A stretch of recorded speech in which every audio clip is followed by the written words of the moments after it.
The views and opinions expressed on any program are those of the persons appearing on the program and do not necessarily reflect the views and opinions of the New Media Factory. Some programs on this network might include strong images and language and may not be suitable for all audiences. Viewer discretion is advised.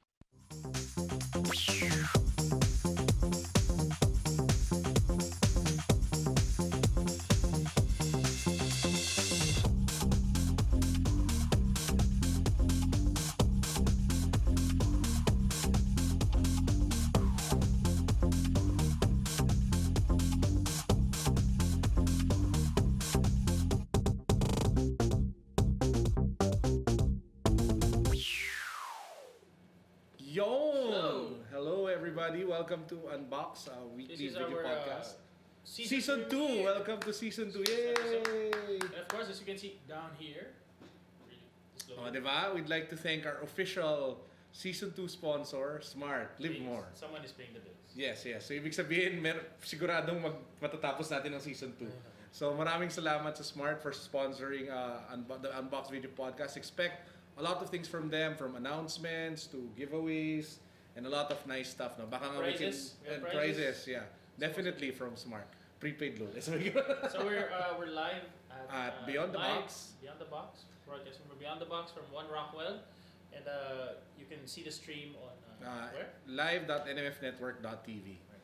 Okay, so I'm Carlo and this is Alora. Hi, I'm Alora. Paolo. Okay. He has a beard, he cut his hair. Pero puti pa rin legs ni Alora. Pakita mo legs mo, Alora. Yun! Di ba? I don't know if you can see it, pero naka-pink glasses. Just to remind everyone that she's still a girl. Okay, so Alora. I'm Alora. Kamusta na, Alora? Okay lang. Okay ka naman? Iba yung itsura mo sa... Oo nga Sa ano natin? Balita ko may... Galing Cebu eh. Galing ka Cebu? Oo, balita ko. Kasi diba chinek mo yung Asia 7? Balita mo, galing ka to. Anyway, okay, game.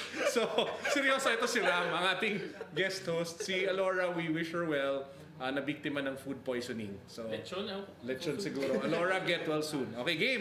So, for today's show, we actually have a lot of new stuff. Marami tayong gadgets, mga kaibigan, no? And itong mga to, top of the line. Some of which hindi pa naglo-launch in the Philippines, some of which bagong launch pa lang. So we were able to get them, no. Again, some of this nanggaling sa Widget City, pinahiram sa atin. So shout out kay Martin na nanonood ngayon. Hi Martin, sana mag-guest ka ulit. Pwede ka naman bumalik dito eh. Oo nga, anytime, di ba? So actually, dapat nga, no, pinapunta natin siya. Kaya ko ba dun? Anyway, so to kick things off, magbigay-pugay muna tayo sa ating sponsor. Sorry, natutuwa ko may sponsor kami. So can we just play the video? Meron ako pang taxi. At this very moment, millions of calls, billions of messages, and trillions of bytes of data can all travel at light speed in a line as fine as this. That's the power of fiber optic technology from Smart. 54,000 kilometers. That's 4 times more fiber power across the Philippines. That's better than a modern network. Live more with a leader in mobile. Okay, so again... We have the better sponsor? Yes, of course. Live more. Okay, Gabe, seryoso na. Okay, so for today we have 1, 2, 3, 4...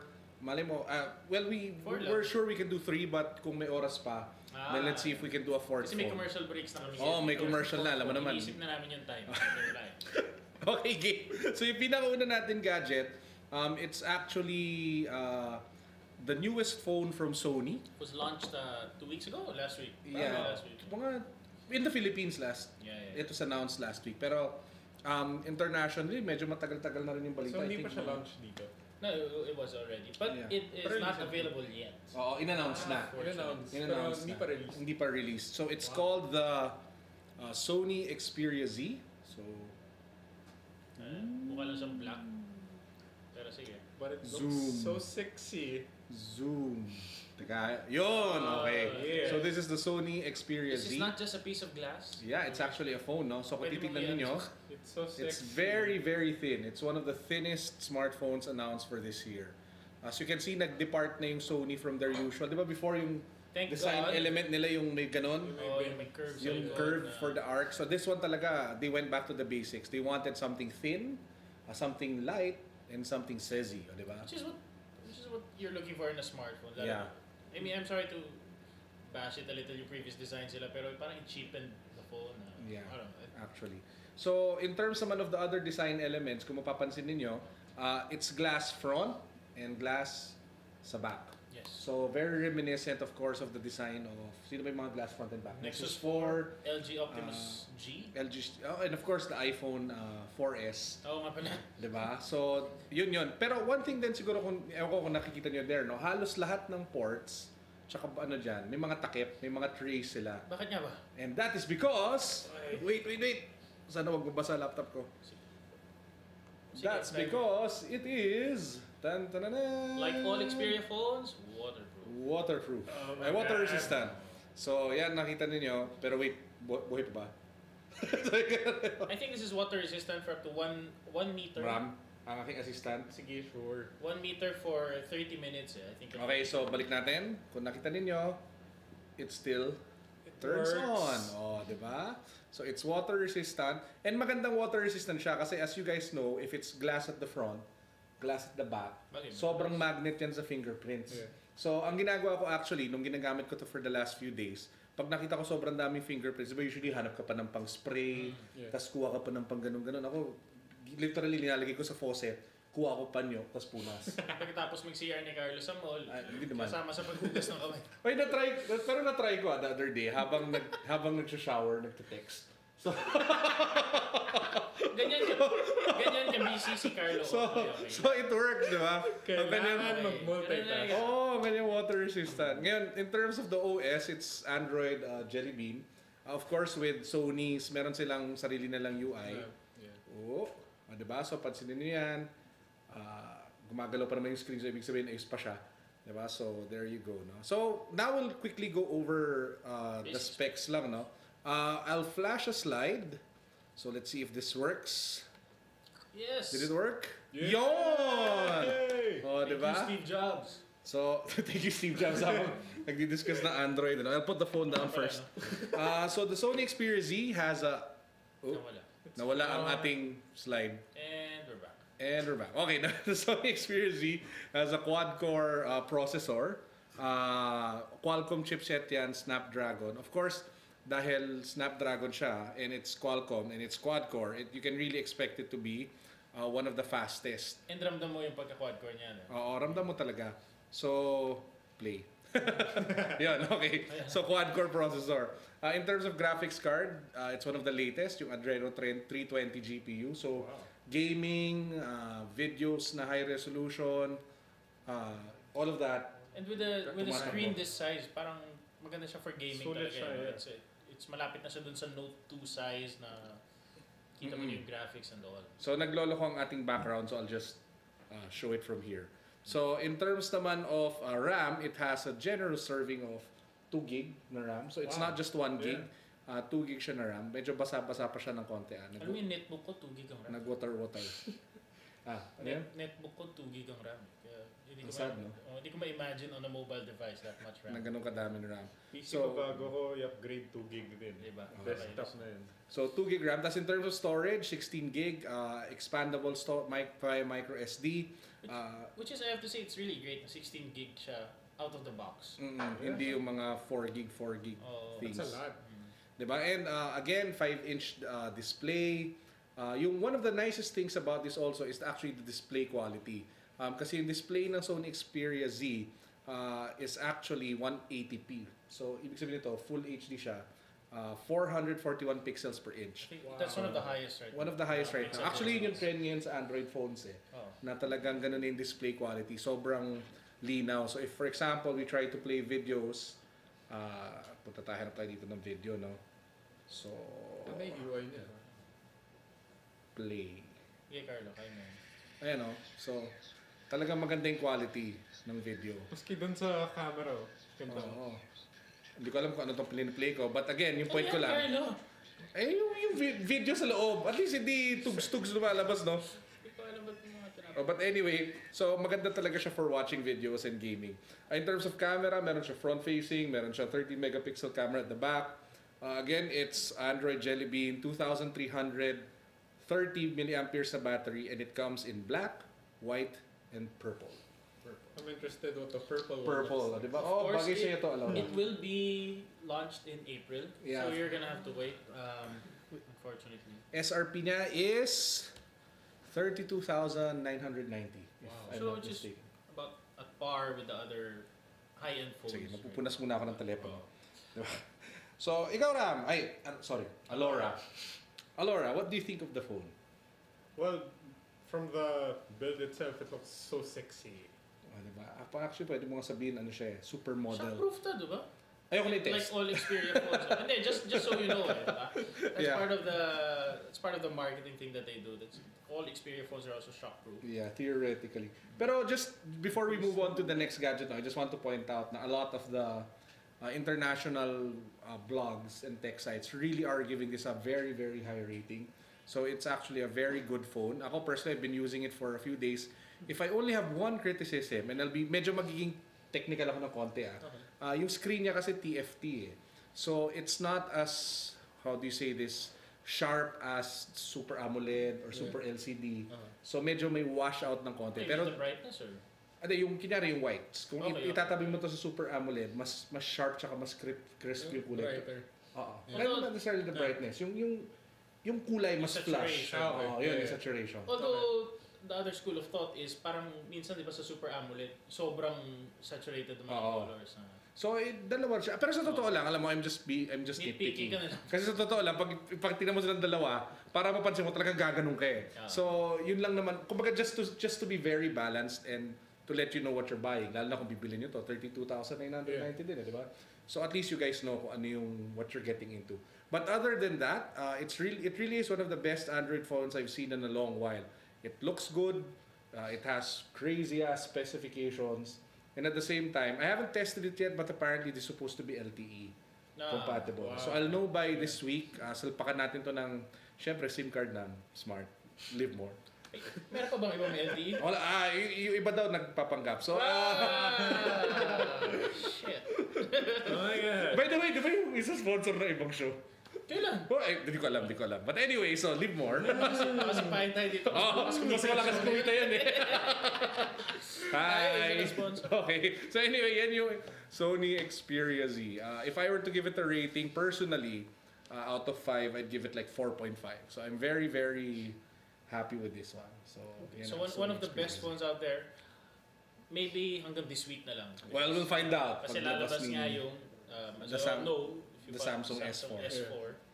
Which looks very promising. Oh, pero then again, ang bali-balita sa S4, plastic pa rin yung katawan eh. So, tingnan natin. Kasi ito talaga, kumbaga kung ito hawak yung friends, talagang ramdam mo na 32,000 eh. Wala bang glass sa Korea? As in, hindi, seryoso. Hindi ko alam. Yung gusto ko dito eh. Pag hawak mo, ramdam mo yung presyo eh. Ramdam mo talaga eh. Unlike 32,000 talaga. Oo, ito daw, hawakan mo. Himasi-masi mo. Sobrang ganda, pwede mo dilaan, no? Very, very scientific tayo mag-test ng phones. Tapos pwede kasi water resistant. Himasi-masa ng mga phone. But anyway, so again guys, this is the Sony Xperia Z. Siguro next week, I'll take a few pictures with this one. Tapos we can show you the photo quality of the Xperia Z. Kasi hindi nga natin napakita today. Okay, so yan ang Xperia Z. Woo! Good job Sony Philippines. Mukhang you'll have a good year with this one. Okay, next. Okay. We have an unboxing, a live unboxing of one of the newest HTC phones. Yay! Also launched, I think, less than a month ago. Of course, this is the HTC Butterfly. Butterfly. Okay, come in. Alright. Nagkagumunan ako eh. So, Is you can it see pretty? box, yeah. Typical smartphone box, so we'll open it. Siyempre, tinanggal na yung seal, pero obviously, the phone has not been played with. It looks pretty. Of course, HTC naman talaga makes nice looking phones, It's even if you don't judge it from the performance. Oh. Wow. Siyempre, naka-off pa to, mag-boot pa tayo. Nandiyan na yung battery. Okay. Nandito na ba yung battery? Hindi naman removable yung likod niya eh. Ayun na. Oh, okay. Okay, so just looking at it now, this is a 5-inch screen. Yep. Ayun na. Oh, there. HTC. 5-inch Super LCD 3. Dahil may green screen tayo sa likod at green yung logo ng HTC, mukha siyang black dito. So, Green. so the screen itself, the glass itself is not completely flat. Para sa yung Lumia style na medyo It flows into the body. Oo, yun, may curve siya na ganun. Curves, So, this one is white at the back. Of course, it still has the Beats logo because of the Beats software that is in the phone. Although Carlo doesn't particularly I'm not a enjoy fan. our resident audiophile. This has the silver thing up here, which I don't understand. Baka yung ano. Sa grill. Bakit nga meron? Para cool. Pang pulse. Hindi, wala naman siyang speaker grill eh. Wala. Hindi, It's para hot siya, hot. It's just a silver thing. Or mali mo yung antenna. Tintag lang. There you go. Android, of course, has the HTC Sense, which I think is one of the best Android interfaces out there, di ba na? Yeah, well actually, Ever since naman maganda yung Sense. contentionable yan. Depende sa mga tao. Some people, alam mo, actually like TouchWiz. Some people. Ano yung TouchWiz? Sa Samsung. Some people actually like. Si Ling, di ba? Ako. Oh, do you have two people who like TouchWiz? Pero ako, agree ako sa'yo. Sense is one of the People. nicer ones. I'm sure there are So there, more. basic specs. Okay, wala. Can we have it on the thing? Hindi, Okay, so. do you want me to... Okay, try daw natin lumabas yung Sige, specs. try natin. Para Tada! And... Yay! Napuputol mo ba yung kamay ko? Oy! Napuputol ko yung kamay ko. Oh. Isa pa. Oy! Kaya mo yan. I'm too short. Okay. Hindi, yun. Okay, naabot na daliri mo. Okay, so... Just so you know, para complete yung unboxing, before we get into the manuals are specs. there, charger is here, cable, and headphones. So, I'm glad they typical. simplified yung charger. Oo nga eh. Oo. So, the phone of course, like most high-end Androids right now, 1.5 GHz quad-core processor from Qualcomm. It has the same graphics card as the Xperia Z, Xperia. yung Adreno 320. 2 GB of RAM, also 16 GB of memory, which you can expand using a micro SD card. 5-inch Super LCD 3 with Corning Gorilla Glass, 441 pixels per inch, like the Z. 8 megapixel camera, Jelly Bean, and it has a 2020 Slightly smaller battery. battery. So, but that's a decent size naman. Yeah. It should get you through the day. Although this has a bigger screen, we have to test it just to see kung maabot tayo ng 1 day or, diba, or at least 1 work day. It's around 8 to 10 hours.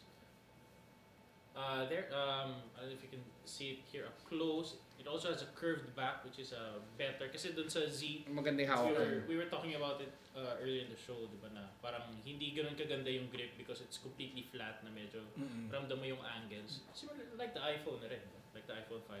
So ito, there are no sharp corners on the phone.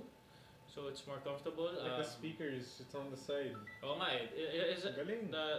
The speaker grill occupies the entire length of the phone. I think both almost. sides, I think. Oo nga eh. Kasi nga, di ba, audio is supposed to be one of the better features of this phone. It looks pretty. Nga lang, I just don't understand it. I don't understand the silver part, and it's not waterproof. So, wag mo i-try. Magagalit si We're not Martin. gonna try it. Diba? Sisigilin niya ako bigla para Kaya lang. linear Gusto ko ko na nga yung i-try. tubig. Hindi, napansin ko kasi lahat may mga cover din eh. Hindi. Huwag natin Baka i-try. pwede eh. Diba? Ako personally, well, di ko pa natatry, so hawakan natin. Maganda, diba? It's pretty solid. Ang sarap hawakan. Alam ko bakit eh. Kasi some Android phones, when they do 5 inches, pahaba. Yeah, it's not, hindi maganda yung aspect ratio na ginagawa. Parang yung VU, di ba? Tsaka Yung Optimus VU. Tsaka yung, kahit you note to a certain extent, ito, pahaba eh. Tsaka it's 5 inches, pero it doesn't look like an overwhelmingly large phone, di ba? Oo, sarap hawakan. In fact, That's nice. kaya siya ng one hand use, di ba? Pwede pa. Basta pwede siya ng one hand use. Di ba? Tapos ako, another thing na napansin ko sa kanya is sobrang ganda ng display. Yung display quality. Can we get a zoom in? Although it's not, hindi siya naka maximum brightness right now. Zoom! Ayan o. Oh, palapit siya ng palapit. Bagay sa smart logo. Sana talaga yung smart. Diba? So maganda talaga yung display quality niya. Very sharp. Very crisp. Well, it depends on the model. The model. So I'm not sure if here sa Philippines. Pero in essence, it should have LTE. Kasi parang hindi na pwedeng walang LTE ngayon. Yan o, ganda ng blacks o. Tsaka ng icons. Konti na lang, pwede mo kunin, tas kainin. Tapos siyang kasama na Beats na earphones. Wala, hindi ko Wala, hindi siya kasama. So again, Boo. ako yun yung pinaka napansin ko sa kanya. It's the display. Generic HTC. Yung Parang maganda iPhone. maganda Pero hawakan. the Beats kasi flat So, din yun. yung ano eh. I think these are Beats headphones so kahit it's just all white pero yung typical Beats na flat yung cable. Patingin. Pero marami ng flat na Although, cable. you know, Hindi siya Beats. hindi siya Beats. Okay, whatever. It's a standard HTC Yeah. Pero they own Beats. earbuds. Yeah, pero iba naman yung quality niyan. I'm sure it's not as good. But anyway, again, this has a quad-core processor, so mabilis siya. Kung papansinin ninyo, woo! So again, because of the quad-core processor, the 2GB RAM and Android Jelly Bean, it's fast. So this is, SRP. I think it's available locally already. Yeah, it is. Nakita ko na. Well, at least sa gray market, nakita ko na siya. And they launched it already. Punta ko, actually nasa SM North EDSA ako, nakita ko sa Oo. HTC store may mga banners na. So, Ang ayoko lang Sony ng criticism ko lang dito, I guess, is the name. Butterfly. Butterfly. Because it's pretty. Yeah, it's... Parang yung flirt, ang gandang phone, pero parang pagyayabang mo na, oh, this is the flirt. Oh, this is the butterfly. This That's is a butterfly. Butterfly. Diba? But anyway, hindi, siguro kaya din nandyan na yung HTC One, no? So, sa Ayun mga, ang alam. I guess that's one thing to consider if you're buying an HTC. Kung HTC nga gusto mo. Meron na yung One, meron din yan. so, alam mo, maganda talaga siya. Anyway, if you guys want it, just check it out at Parang Widget get the City. silver part eh. I think a little over You can 30,000. get the silver part sa Diba? There's a... It's probably the antenna. Kasi usually, hindi siya metal eh. So I mean, it's plastic for better, they couldn't hide it in the back better, or what do you call something. that? For better Reception. attenuation or something. Natutunan ko yun sa Mobile World Congress. Pero kung smart, kung smart naman, Carlo, kung smart naman yan, hindi naman mo... Oo, di nawawala signal na lang. smart, walang drop calls. Signal. Napaka-biased. Anyway, so ito ang HTC Butterfly. Talaga may ganun pa. Butterfly. Rehearse ni Carlo kanina. Parang ang laking butterfly, gawa ganun-ganun. Ako yung butterfly na kalaban ni Godzilla, yung mga ganun level. But anyway, ito yung HTC Butterfly. Okay, so tabi na natin to. Meron pa tayo, next. Before we get to the next phone, let's just have another word from our sponsor. Sponsors! At this very moment, millions of calls, billions of messages, and trillions of bytes of data can all travel at light speed in a line as fine as this. That's the power of fiber optic technology from Smart. 54,000 kilometers. That's 4 times more fiber power across the Philippines. That's better than a modern network. Live more with a leader in mobile. Okay. Alright, Carlo, high five na ulit. May sponsor na tayo. Alora, appear. Yeah. Alora. Yeah. Oh, di ba? Yeah. Abangan nyo si Alora ulit. Babalik siya next week na babae na. Parang Ranma yan eh. O kung nanood kayo ng Ranma. Nabasa kasi kanina, nagkilamos. Nabasa. So, yan, naging So, ganyan. sorry. Di ba? Anyway, so our next phone naman, this was actually already featured before Yes, but, ni Paolo at ni Joey. But let's just quickly go over it since kaka-launch lang niya locally. This is it's that big. Parang it means that much for the company na I think. Na kailangan natin It ulitin. really deserves a lot of attention eh. Diba? So of course, this is the BlackBerry Z10. Siyempre, Zoom in! from afar. Zoom! Yeah, kaya natin yan. Lumapit ka, camera. Alright. Ayun. Yeah. So kung titingnan ninyo, that's the familiar BlackBerry logo. Hindi siya mukhang iPhone masyado pag nasa. O, diba? It looks like So, any other phone. rubberized back for better grip. Medyo aluminum yata itong nasa taas, tsaka glass of course dito sa gitna. The sides are very minimalistic. Mayroon lang siyang volume rocker dito plus yung kung ano man yung nasa gitna na yan. Andito yung mga ibang ports. And the power button is here. So this is the BlackBerry Z10, which was just launched locally a few days ago, I think, or last week. Last week. Ngayon, siguro the interesting thing, of course, about the BlackBerry Z10 is the OS. It runs BlackBerry 10. And BlackBerry 10 is more gesture-based. Yeah. Completely gesture-based. Completely. In fact, tingnan nyo, mag-on dapat siya. Oh! Oh, di ba? Feeling nyo. Teka, kailangan natin ulitin. Oh! Oh! Di ba? Ang First time galing. ko ma-witness ang BlackBerry 10. Parang delikado yun pag bigla mong ma-open na gano'n tapos may mga straight text message or... Oo nga. Pero, teka, last na talaga. Naaliw ko yan. Tsaka namatay yun.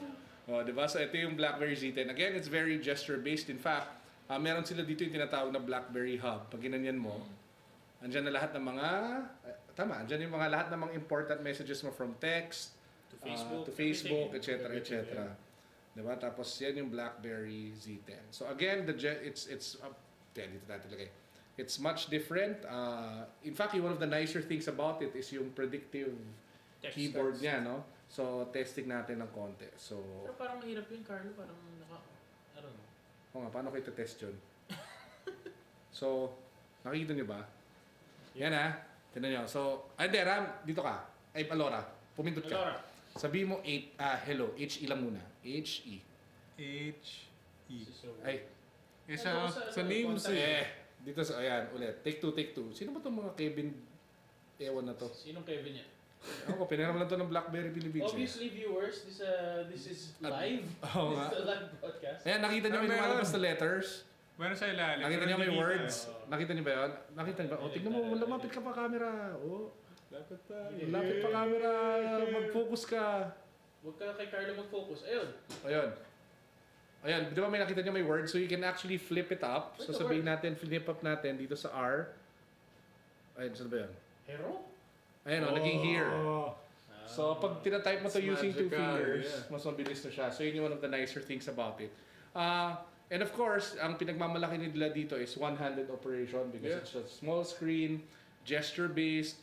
So sabihin natin nagte-text ka, tapos biglang may nakuha kang BBM. Ang kailangan mo lang gawin is gumanyan. Gumanyan. Lalabas na yung hub. So again, that's what the nice thing about the Z10. This is great kasi sobrang simple lang ng design. Manipis. Parang it's all business. Yeah. Parang that's the vibe I'm getting. Oh, yun yung feel talaga nito, Ano di ba? talaga diba? It's for serious people. So, pero okay na rin siya kasi yung apps, even most of the usual apps that you use, Dumadami na yata. Dumadami na eh. May Facebook, Twitter. One of the things kasi parang the BlackBerry 10 OS was built on parang it's Android based di ba? So parang it's just heavily modified Android. So a lot of the Android apps also work on BlackBerry 10. Although not as smooth as they'd like, pero at least for developers it's gonna be easy to port their apps. Diba? So yan ang Z10. Oops. Ikaw Ram, what do you think? Actually, dun pa lang sa mga gestures, gusto ko siya. Whoa! Talagang naaliw eh. No? Yung thing lang siguro about it na gusto ko lang i-point out,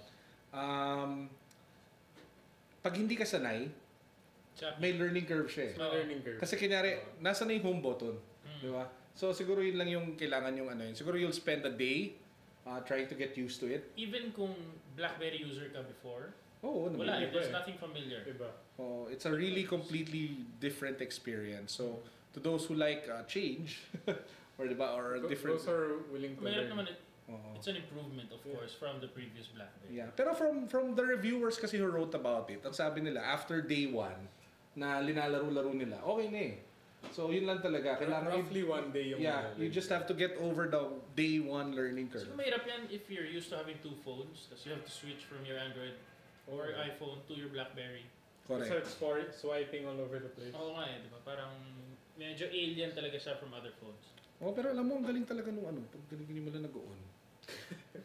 Di ba? Nakakatuwa talaga eh. Parang, wala lang. Pag nasa camera siya, mukha siyang ibang phone. Wala pa tayong specs. Wala pa tayong specs, puro gestures na Pilipinas. Yun na yung pinaka-importante. Sabagay. Well, if you want to know, it's the usual Snapdragon dual-core, hindi siya quad-core. It has LTE connectivity. Hindi naman pang gaming. I mean, diba? Hindi naman pang gaming yung mga BlackBerry user. Yeah, most of the usual suspect na specs. And in fact, hindi naman talaga kailangan maging quad-core to kasi hindi naman talaga siya meant for gaming. Like what you said. It's more for business / serious people. So anyway, this is the BlackBerry Z10. Again, quickly pala before we put this down, yung BBM nito of course is already the one with voice calls. Wow. So, the BB7, di ba meron naman? I'm not sure. Yeah, they had an update for that. Parang?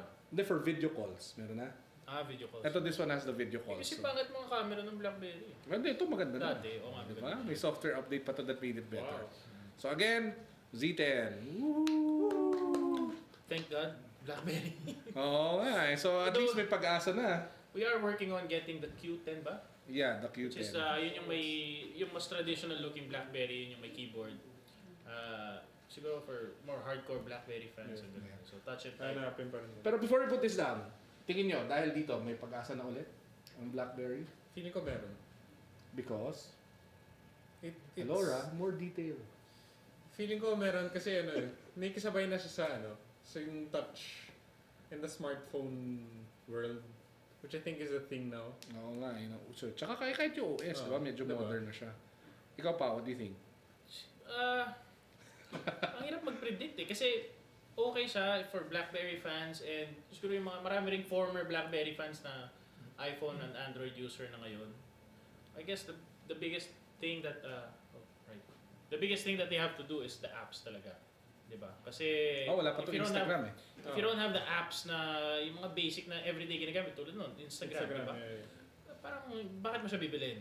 But then again, madali na naman magdagdag ng apps. Ayun na nga. Diba? Siguro the apps gano'n or if they could launch a lot of other phones na based on this Z10, I think it could be better. Pero ako gusto ko makita yung Q10. Diba? Well, yeah, pwede. Para lang it also runs on alam mo, BlackBerry 10. ano rin yan nagkaka-fatigue ka din sa uso Eventually, ang touchscreen di ba uso nagre-retro? Eventually, ang mga tao mamimiss din talaga ang keypad. Although I have to say, kasi hindi naman talaga ako Android fan ever since. I like this better than Android, di ba? Oh, this? Oo naman! Oh, so pretty. Hindi maganda rin. Hindi, just the OS itself, Actually, sige. I will concede to that. Maganda talaga maganda yung OS. BlackBerry 10. Hindi lang siya waterproof. Tsaka siguro ngayon, dahil konti lang may gamit, sabi ko, BlackBerry, medyo may pagka-cool factor pa. Kasi bumalik nga sa pagka-cool. Konti lang kayo di ba? So, paano pag dumami na? Pag successful na sila? Model, di ba? So, talagang by default, konti lang kayo, tapos mahal pa. Correct. Di ba? Hindi siya mag-take off tulad ng BlackBerry. ng Android. What's SRP now? It's around 30. Or was it 29 yata, mga somewhere around there. I'll double check, kasi we'll post it in the Which next is a fair price. Kasi we have higher spec phones na, yun nga, nasa mga 32 range. Okay, so yan ang BlackBerry Z10. Or if you're in Canada, Z10. O, diba? So next, meron pa tayong time for one more phone. Aba, talagang Naubos natin, sinagad natin, The commercial. More phones. Sige, labas natin ang ating last phone. So, dinaanan natin ng Android, dinaanan natin ng ang BlackBerry. And to end things, I think it would be very nice to end with Windows. I just have to say, itong lahat, they're all newer than this one. Pero lahat sila available na in the market. Well, except for the... Ito, available na ba yan? 920? Oo. Saan? The other day. Kailan? Sa Nokia stores, pwede na. Sa Nokia store. Pero limited stocks only. Pero ang tagal-tagal nang na-launch niyan Di ba? Parang... So, ito ang, pa-zoom in naman, friendships, Nokia Lumia 920. Tada! Of course, this was announced early last year. Middle of last year. This is the flagship Windows Phone 8 of Nokia. It sports a Snapdragon processor, wireless charging, PureView na camera. Yung PureView nila, of course, this one, it's not the 41 megapixel PureView ng 808, but this one is more better for low light situations. It also has a Pure Motion HD Plus for that, yun yung image stabilization. Pag kumuha ka ng video, kahit umuga-uga yung kamay mo. Siguro pag gagawa ko unboxing videos, ito na dapat ginagamit ko. And of course, it supports Windows Phone 8. So buksan natin. One of my favorite OSs. Wow! Slow motion pa talaga. Bagay ulit sa smart logo. Di ba? Ina-offer na ba ng smart to? Hindi ko alam. Hindi ko alam kung i-offer nila to So, this is the... Nasa yung camera natin? Yun. Yun! This is the Nokia Lumia 920. Unfortunately, red ang nadala ni Carlo. Bakit? Di ba pwede red dito? Pwede naman. Maganda naman. Ganda yung red. Oo, natin. Wow! Let's buksan natin. Mukhang TM pag red Anong TM? Touch mobile? TM. Ano yung TM? Okay. Fail moment. But anyway, talk and text mo tayo mga kaibigan. So, ito ang Nokia Lumia 920. So, kung papansinin nyo, medyo malaki siya, lalo na kung ikukumpara natin sa mga sa ibang pinakita. teleponong ginamit natin kanina. Hindi malaki, mataba. Oo. It's kind of thick. Hindi siya Tapos slim eh. it's kind of hefty. As in medyo may bigat siya eh. O, hindi lang siya tignan mo, it's not ano eh. Talagang Tsaka hindi niya binago. This is the same exact body as the 900 which ran on Windows 7, di ba? yeah. Pero alam mo ako I'm a huge alam niyo naman Windows yun, I'm a fan. huge Windows fan. And ako personally I like the heft. Parang it feels again I would feel na it's expensive. Over the HTC. Yeah. Ano maganda rin yung HTC. Hindi ko sinasabi which one is better. Sinasabi ko, ang importante kaibigan, meron tayong choice. Di ba? So, to those who prefer the Windows Phone So meron kang choice ecosystems. between Sun, Talk and Text, tsaka Smart. Oo, Yun lang naman ang choice. doon ka pumili, di ba? choices. Dati may red, pero wala na ngayon. So, anyway, so ito yung Nokia Lumia 920. Again, yung pinakamaganda sa kanya is the pure view camera. Siguro next week, again, we'll show photos. Kasi apparently, ang pinaka-strength nito, sa totoo lang, is the low light photography. Low light, yeah. So, Which is hardest. Ha? Pinamahirap yung low light. Oo, kasi it captures more light. I don't know how they do it.